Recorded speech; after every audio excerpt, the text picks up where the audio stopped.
I interrupt this writing vlog to announce something super fun, which is that I have new merch and I'm wearing it right now, and it says, "This is my writing uniform."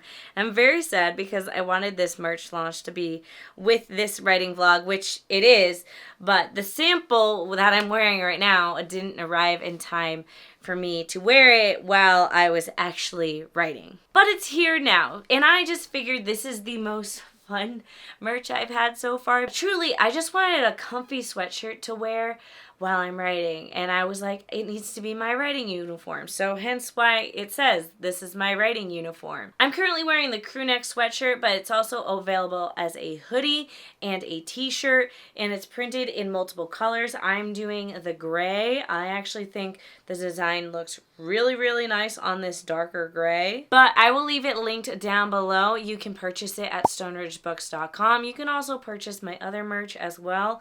On the opposite end of the spectrum, we have my Procrastination Club sweatshirt, but this is meant to be your productive sweatshirt, not the procrastination sweatshirt. Anyways, that's all I wanted to say. Back to the writing vlog. My daughter's asleep. I just finished fulfilling my Kickstarter campaign, and my book Sparks in Iceland doesn't come out until October. I've been working on a ton of other projects behind the scenes that are basically wrapped up, which means, oh my goodness, I'm gonna be writing a new book today. The past couple of months of my life has been stressful, and I felt like I've been stretched thin, but today I realized I have nothing else to do this week besides like the usual YouTube admin work. And I'm ready to start writing again. So for the past month or so, I've been going in and out of the outline that I created months ago. So I actually intended to start writing this new book a long time ago, like at the beginning of the summer. And I was supposed to be at the point right now that I was editing feedback based off of what beta readers thought, but I haven't even written the book yet. Like, I had this ambitious plan that as my Kickstarter was running, I'd be drafting a new book, and that these books would be overlapped, and that by the time Sparks in Iceland, which is book 1 in the Flying in Love series, book 2 in the Flying in Love series, would be nearly done being edited. And I had this goal to like just have the faster publishing timeline, but I forgot. I'm a mom, I'm tired, and that just wasn't realistic. So yeah, now that I've had a chance to like hyper focus on things, because I was fulfilling the Kickstarter campaign, I was also designing the 2026 writing planner, which by the time you guys watch this video, it will be out and live. I have the proof copy right here of the color edition of the planner. And it came out so good. I'm so happy. But I had to work on just this project and hyper focus on it for like a month. And there's 3 different versions of this planner, because we have the color edition of the 2026 writing planner, we have the black and white edition of the 2026 writing planner, and then we have just a regular 2026 planner that doesn't have any of the writing templates that are at the beginning of the writing planners. And they come in paperback on Amazon or as printables on my website, stoneridgebooks.com. So that's why I needed to like hyper focus on things, work out some kinks that were going on behind the scenes. And this is done now, and I'm so happy it's done, because I'll be honest, I don't really care how successful it is sales-wise. I personally just enjoy using these planners myself, because they're pre-filled out bullet journals with like fun doodles in the margins, and the theme changes every month. So I get super excited about this planner when it comes out. Last year was the first time I designed it. So this is the 2025 planner that I have been using and living out of, which you can see in the scribbles of my margins. And I've loved it. And I also use the monthly tab stickers that I sell on my website to make it easier to find everything in the planner. But anyways, that's been one of the other things that I've been working on. And now it's like I finished the 2026 planner. I finished the Kickstarter. My book comes out next month, but there's nothing I need to do for it because my book was done being proofread before the Kickstarter even launched because I just didn't want to stress about it. And I'm so glad I did that because now I have this time to like actually relax. I will say I've been really bad about posting on social media, but I just have a bad relationship with social media right now. Like I want nothing to do with it. So, you know, it is what it is. But now we're starting a new project, which means we have to bring out the My Novel Outline Planner. This technically is the same planner that I used for Sparks in Iceland, but that is because there's one side character in Sparks in Iceland that will be the new main character for this next book that I'm writing. And I've already outlined the next book. I will admit I don't have Act 3 outlined yet, but that's because I have a feeling I'm going to get to know the characters as I go. One of the issues I was having is that in Sparks in Iceland, we meet this side character. Spoiler alert. Her name is Cassie, and she's just a side character in Sparks in Iceland. But she ends up being the main character for this new book I'm going to be writing. And in Sparks in Iceland, we learn about the drama of her and her ex and why her ex is her ex. And obviously, with the new book, I don't want to assume everyone has read Sparks in Iceland because the Flying in Love series is a standalone book series with slight intertwined characters. So like I said, in this instance, the main character of book 2 was a random little side character we meet in book 1. But you can read book 2 without having read book 1. So we still have to give all the baggage that we learned in book 1 in book 2. But originally, I was going to have it start with present day and then just move forward. But I realized, you know what I want to do? I want to show the baggage happening as it happens. So book 2 is going to start with Cassie, and we get to see the drama go down between her and her soon-to-be ex-boyfriend, and we see the drama ensue. I recently read a book where it kind of laid out like this, and I was addicted to it because it started with such strong drama, and I was like, you know what, I'm going to do that for my book. This worked really well, and I was very into the story because of the way the book started out. I'm trying not to spoil too much, but it's really not that big of a deal to know this for Sparks in Iceland because it's just like some random backstory for a random side character in this book. But obviously when it comes to Cassie, like it's going to be in the blurb on the back of the book that she has trust issues because her last boyfriend cheated on her, because that is one of the lovely little things that she's going to carry on her back that's going to stop her from falling in love with the next guy. Okay, but so what I'm trying to say is I've been avoiding writing this book because I didn't know how to work through that little tidbit, because I was like, in book 1, we already learned that her boyfriend cheated on her, so I just assumed we would have to, book 2, move forward from that timeline and be like, well, my boyfriend cheated on me, blah, blah, blah, blah. But I'm like, no. I decided we're not doing it that way. We're going to rewind the clock a couple months. We're going to see her boyfriend cheat on her, and then we're just going to jump forward a couple of months to where the story is actually going to take place. And I think it'll be more impactful for readers to experience the scandal. So yeah, so that's what I was trying to explain when I brought my novel outline planner out, was I was saying that because these are standalone series, I've been sharing this notebook with the entire series. So we have notes on Sparks in Iceland in here, but now we also have notes on this new book, which is not titled. Well, I kind of have it roughly titled, but I hate the title, so we're gonna not title it that. So yeah, I'm actually really excited to write the first couple of chapters because it does entail writing a cheating scandal, and I think that's gonna be fun. And then from there, I should note, so the big trope for book 1 for Sparks in Iceland is a friends to lovers sweet romance. the big trope for book 2 is going to be a billionaire sweet romance. And that is mainly because I just felt like that would be the love interest that would work best for Cassie. And you will get to meet and get to know Cassie in Sparks in Iceland. But she has a pretty strong personality. Like, she's not afraid to say it how it is.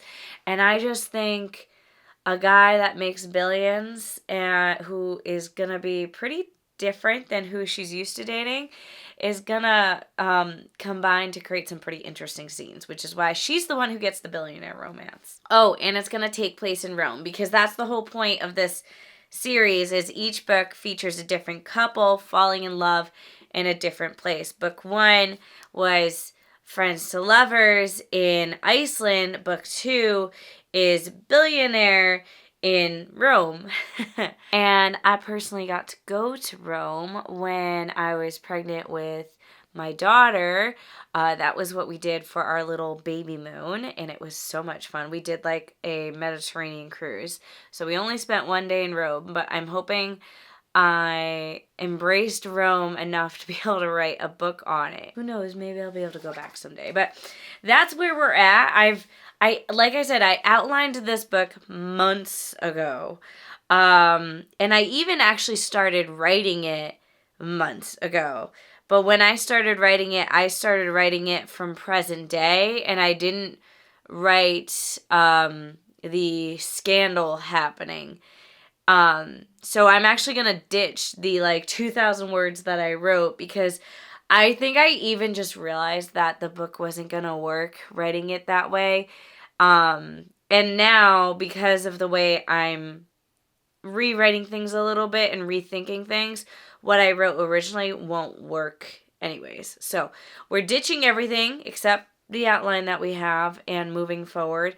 I did outline it using the romancing the bee method, which is similar to the save the cat method, where there's certain story beats to follow, but the story beats are very specific to romance novels. You can kind of apply the save the cat, write to novel method to romance novels, but I've just found that romance novels tend to be lower stakes, and you kind of have to force yourself to make the story beats work for the save the cat method. Whereas, like, when you use romancing the bee, the story beats just make more sense because it's for a romance novel, and we're not fighting on a battle in a fantasy world. We're just having a romance. And it's, I would describe my new books that I write under my new pen name are like Hallmark movies. And if you're not someone who's into Hallmark movies, you're not going to like my books, and that's okay. I write my books to be happy, little, fun beach reads. Like, I want them to be the type of books where you're like, I got spare time, I'm on vacation, what do I want to read that's going to make me feel good?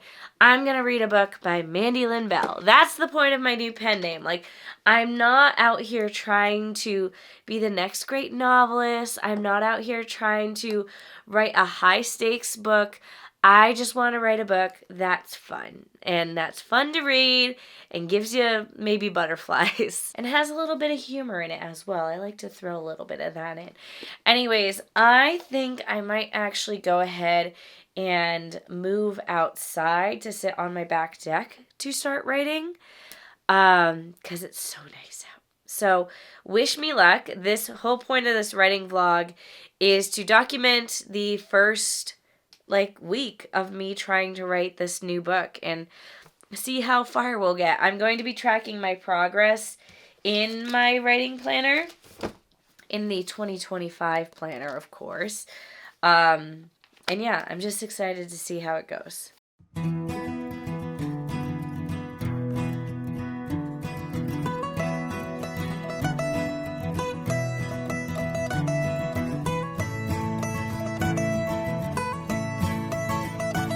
It's actually pretty humid out, so we're gonna go back inside and you can enjoy the chaos that is my living room.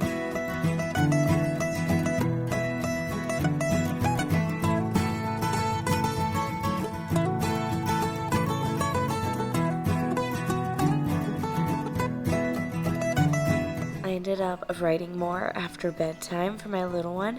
We officially have 2,746 words, and honestly, I would keep running because we just hit the scandal exposure of Cassie learning that her boyfriend's cheating on her.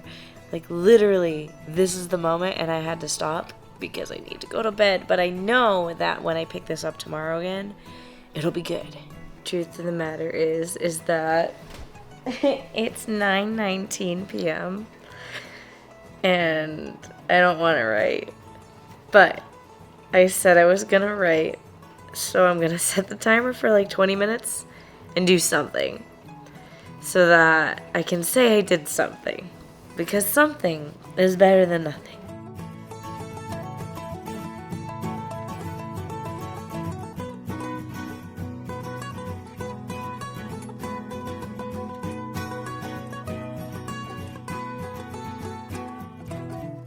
Day 3 of writing, and if I've learned anything, it's that I need to go back to doing writing sprints, because I did a 20-minute writing sprint last night and it went amazing.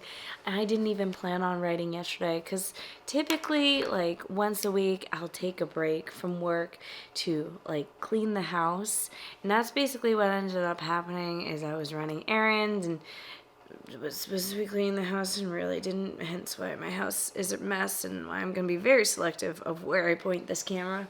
But it was late at night by the time I got to writing, so I wasn't going to worry about it. But I'm like, you know what, I got to do something. And I did, and I ended up getting over 1,000 words. So today, I brought out my little writing cube that I keep in my office. For those of you who wonder why I don't write in my office, for some reason, I don't find my desk comfortable to write at. I love my desk for all things admin work. I do not love it for writing. So, I tend to sit in my living room on the couch or at the kitchen table. So that's where I'm at right now. I brought out my trusty writing cube. As you can see, we have a 20-minute timer. So basically, you turn it on and then you flip it up to, oh God, that's so loud. You flip it up to whichever side you want the time to be, and it'll go off later. So I'm going to use this today. I'm probably going to start off with another 20-minute writing sprint and just see how that goes, because I think it just helped me be productive. It stopped me from getting up and getting distracted. It stopped me from checking my phone. And today's also just a gloomy, rainy day. My daughter went down for her nap very easily, which I was shocked by because she kind of slept in this morning. But apparently she needs to catch up on sleep. But sometimes when she sleeps in and then goes down for a nap earlier because she was grumpy, she takes a very short nap. So I might only get an hour out of her today when normally I get at least 2 hours out of her and I have to wake her up. But because it's a rainy, gloomy day, we're going to see just what happens. We're going to be stuck inside all day. We can't even go for our typical stroller walk, which makes me sad. But I do think we're going to make Play-Doh later, so you guys are going to have to suffer and watch me do that. Oh, it's been a long week where it just feels like we've been stuck at home a lot. Anyways, let's talk quickly about writing goals, because I haven't talked about that. I don't have a specific goal or anything in mind. I'm trying to just write. Like, I'm trying not to give myself deadlines right now because I feel like I got really stressed out with everything with the Kickstarter. So I'm trying to just work on my book every day. And I don't have a date where I want to finish the book by, because let's face it, I technically gave myself deadlines months ago and completely failed all of them. And I also don't want to give myself a specific word count goal. So I think the new minimum is going to be I have to do at least one 20-minute sprint every weekday. I'm not going to worry about it during the week. The week is for me to relax, recoup, and do things that are just fine. Not that writing isn't fun, but it is work. And now my manuscript is up to 3,766 words, and I will celebrate when it hits 10,000 words.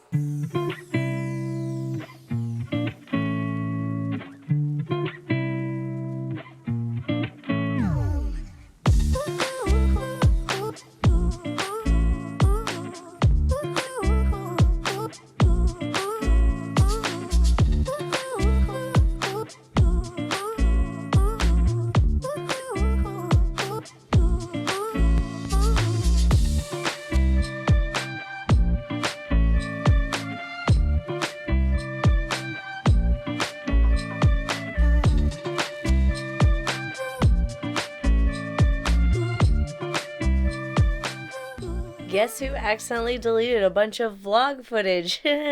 Me. Anyways, the update on writing is that I did end up hitting 10,000 words, and our two love interests haven't even met yet. It's all just the drama leading up to them meeting, and there's so much drama. Like, they each have drama in their life, and it's very fun to write. So even though the two love interests haven't met yet, I think as a reader, it'll still be extremely fun to read. But yeah, that's basically what I said in my final vlog footage, besides just me filming myself filling out word count stickers. But yeah, I did hit 10,000 words. So let's celebrate 10,000 words and keep writing. I promise I will try to not accidentally keep deleting vlog footage, because this is not the first time this has happened, unfortunately. I'll see you all in the next video.